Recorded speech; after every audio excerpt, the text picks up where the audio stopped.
This is the chilling footage of the evil teen who drove into his former workplace and murdered 8 of his former coworkers in cold blood. Growing up, his mother said that she saw the signs and even tried everything to get him help, but she never imagined the horror that her son was capable of. I won't grieve his death. I can't.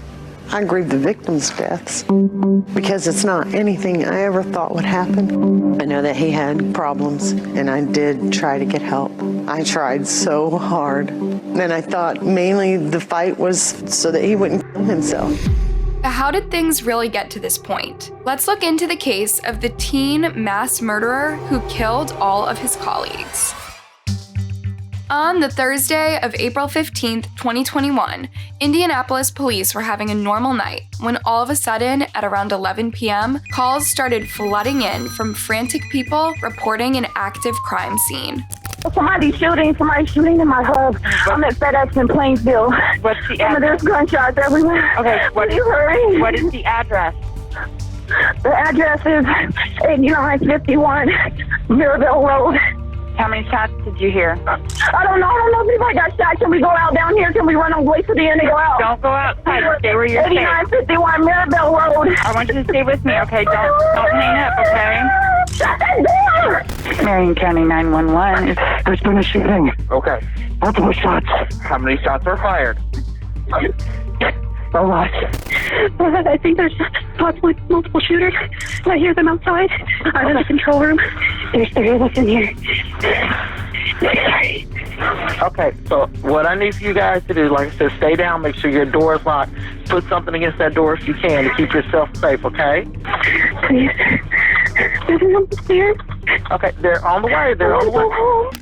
From the distressing calls, the police knew that this was huge, and so they dropped everything they were doing and rushed to the FedEx facility, which was located near Indianapolis International Airport. But what they found was so horrific that one officer would later describe the scene as something no one should see.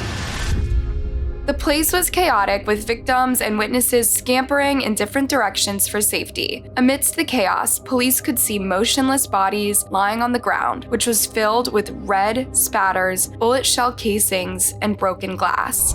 A rattle of gunfire could still be heard inside the building, and then it stopped. When the police entered the building, that's when they got the full picture of the horror that had just transpired. 8 people dead, another 5 treated for gunshot wounds, 2 more treated at the scene. Indianapolis Metro Police have just released a photo of the gunman. Here he is, 19-year-old Brandon Hull, a former employee. Authorities say he started shooting randomly in the parking lot of the FedEx ground operations facility. Police say he then moved inside before killing himself. And then we hear 6 shots fired rapidly, and then 10 shots. This leads me to stand on the bench that I was sitting at. And this is where I was able to get a full view of the building and the entrance door. I see a man walk outside with a black hoodie on from what I remember. It was really dark outside. And he had what looked to be an AR. And he yelled and then he started firing. So, who was this guy, and why did he commit such a horrendous crime? Well, it turns out there were some red flags. Brandon Hull's troubles started at a very young age. At the age of 4, his dad offed himself after getting into an argument with his mother, Sheila, over his substance use. I mean, he would be real depressed one day and be like, I ought to just do what my dad did. How did his dad kill himself? So. Okay. Did he find him or did he see that? No, he was there when we got into a real bad argument, and his dad said that, hey, whatever, if you leave with the kids, I'm going to kill myself, and I said, go ahead. He was, I think, 4 then. Although Brandon was not the one that found his dad, this left him completely traumatized, and he started being angry and resentful towards his mother and everyone around him. Sheila said that she started noticing Brandon's weird behavior while he was in 4th grade, and having experienced what she did with Brandon's father, she decided to get him help. She took him to Barrington Health Center, where he was diagnosed with obsessive-compulsive disorder and prescribed Lexapro, a depression and anxiety medication. However, that didn't seem to work because on May 16, 2013, Brandon, then 11 years old, was arrested after attacking his mother. According to the police report, Brandon was having a water fight with his mother's boyfriend, but got upset when he was sprayed with a hose pipe.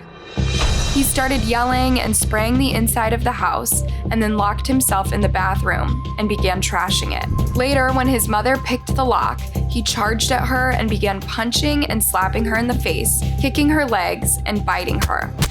And like that's not already bad enough, he went and pulled out 2 table knives and began attacking her with them. Although Sheila managed to stay away from the knives, she ended up getting a few minor cuts on her right forearm. How crazy is that? And it will only get worse. On March 2nd, 2020, when he was 18 years old, Brandon did something that left his mother so scared she ran to the police for help. And he was like, well, drive me to the gun store and I'll just look around. On the way to the gun store, we saw a sticker that said #stop. And he's like, there's your sign. And I was like, okay, well, if you buy a gun, there's your sign. You know, I got to take that away from you. You know what I mean? Right. So, and he did buy it without bullets. Brandon had threatened to take his life before, so when he bought the gun, he didn't hide what he intended to do with it. Sheila said that she tried to talk him into going back to counseling, but he actually punched her. The police report from that day shows everything that Sheila told the officers. Later that day, several police officers came by the house and placed Brandon in handcuffs. Sheila said that she urged them to take away his computer, which had some white supremacist websites on it, and arrest him, but they didn't. Instead, they took away his gun and talked to him for about 45 minutes before driving him to a Zensky hospital for counseling. Sheila said it was at this point where her son should have been red flagged, but he wasn't, a mistake that would later cost so many their lives. I just needed to talk to you about what happened with Brandon. My role in this is simply just to see if we're going to file a retention case. If they file a retention case, he would also be deemed to be a dangerous person, which only means that he wouldn't be able to purchase a firearm. This isn't a criminal record, and it's not, you can't even see it. Like if somebody were to search for criminal cases and stuff, these cases don't go into there because they're just civil. Once they get filed, like if I needed to check on one, I can't even do it. I have to send an email to the prosecutor's office and ask them to look because they're the only ones that can access it. So to see like what the status of it is. Now get this, despite Brandon's mental history and the fact that he bought a gun and threatened to use it on himself, he was released from the hospital after only being there for less than 2 hours. No longer than 2 hours was he at Eskenazi. And then I get a call. Well, I'm walking home, or are you coming to pick me up? The doctor who examined him wrote on his report that Brandon had denied wanting to harm himself and assured him he was fine. Under the final diagnosis, the doctor wrote, none. This would be a fatal mistake. After this incident, Sheila was contacted by the FBI about the disturbing anti-Semitic content found on Brandon's computer. She agreed to meet up with an officer who asked several questions about her son, such as, is he a loner? Does he have a girlfriend? And does he get on 4chan, the creepy internet forum? After answering all the questions, Sheila said that the officer told her something quite terrifying. And he turned to me and said, your son hits every red flag for a mass shooter. And that's when I say, well, then you need to go and arrest him and take his computer. How insane is that? Sheila said that she started screaming and begged the officer to just arrest her son and take away his computer. But the FBI guy said that he needed to talk to Brandon first. And as you can already guess, the conversation between the FBI and Brandon did not go quite as planned. In fact, according to Sheila, it only antagonized him and made him even more unhinged.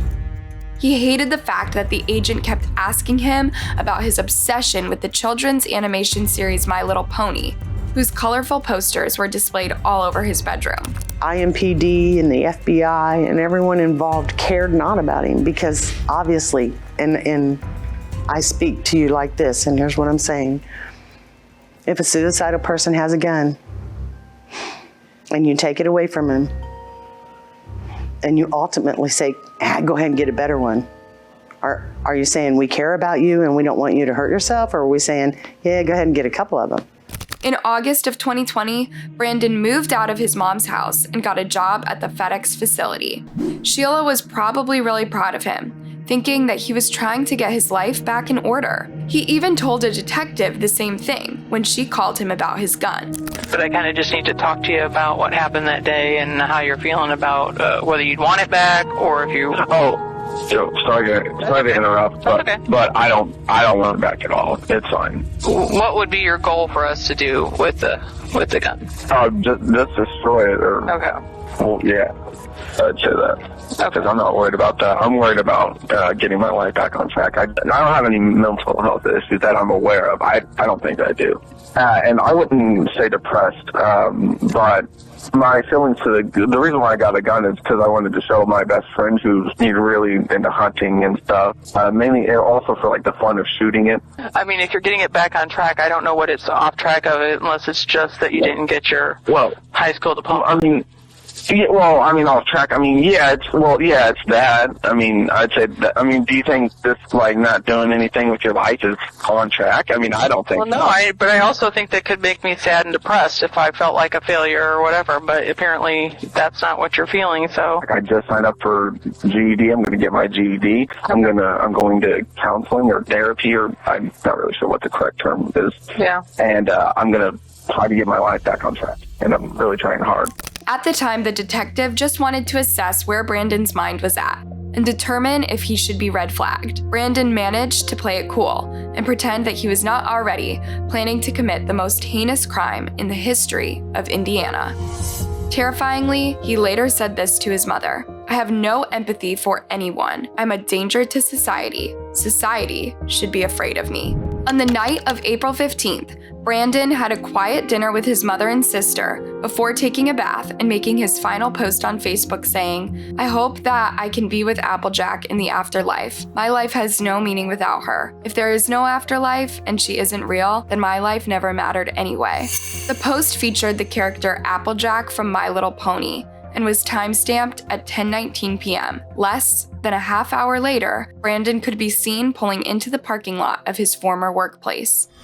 Police believe that he chose FedEx simply because he was familiar with it and he knew that this would be the busiest time because of the shift change. He went into the building and talked with the security officers before returning to the parking lot and pulling out 2 rifles that he had bought months earlier. He is then seen on CCTV footage walking casually as he fires at random people in the parking lot before entering the building to continue his onslaught.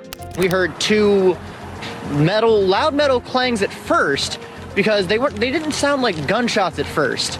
Because there was a loud clang after the first 2. Then we heard 3 more shots, and then my buddy Levi saw someone running out of the building, and then more shots went off. Somebody went behind their car to the trunk and got another gun, and then I saw 1 body on the floor.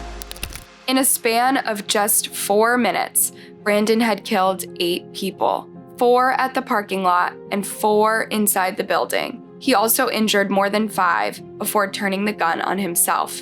This suspect came to the facility, and when he came there, he got out of his car and pretty quickly started some random shooting outside the facility. Those who lost their lives that day were Matthew Alexander, 32, Samaria Blackwell, 19, Amarjit Joel, 66, Javinder Kaur, 50, Amarjit Sekhan, 48, Jaswinder Sin, 68, Carly Smith, 19, and John Weissert, 74.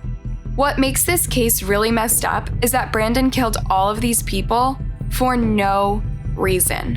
There was no confrontation with anyone that was there. There was no disturbance. There was no argument. He just appeared to randomly start shooting, and that began in the parking lot, and then he did go into the building before he took his own life. The FBI later concluded that Brandon's actions were motivated by an act of suicide murder intended to demonstrate his masculinity and capability while fulfilling a final desire to experience killing people. I just want people to know that if there's something wrong, I wish I could tell them who to call, because it can tell them, maybe they could call me and I would try to help them, because now I have nothing. You want to see me bust down some doors and get you some help? I bet I do. Maybe I didn't do it for my son, but I will for you. But what do you think? Let me know your thoughts in the comment section, and as always, if you liked this video, be sure to give it a thumbs up and subscribe for more.